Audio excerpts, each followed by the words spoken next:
grandfather and my grandmother who lived, they died a long time ago, and my father who grew up in Ukraine, he also passed away quite recently, so I don't have close relatives living in Ukraine.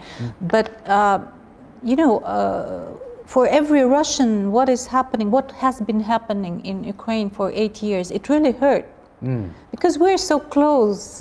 You know, we are like, you know, people from, I don't know, Jakarta and Yogyakarta. Yes. So there's a slight difference in language, and but basically we're very, very close. So we want peace and stability be restored in Ukraine. We don't want Ukrainians to see us as our enemies. We don't feel that there is a threat coming from Ukraine. How would you feel in Java if there was a threat coming from Bali? Yes. It's an impossible situation. It's absolutely, or from, I don't know, from Kalimantan. It's impossible situation. It cannot last forever. And once again, if you want to blame someone from that, blame the Western influence and the Western countries that were trying to turn Ukraine into anti-Russian instrument.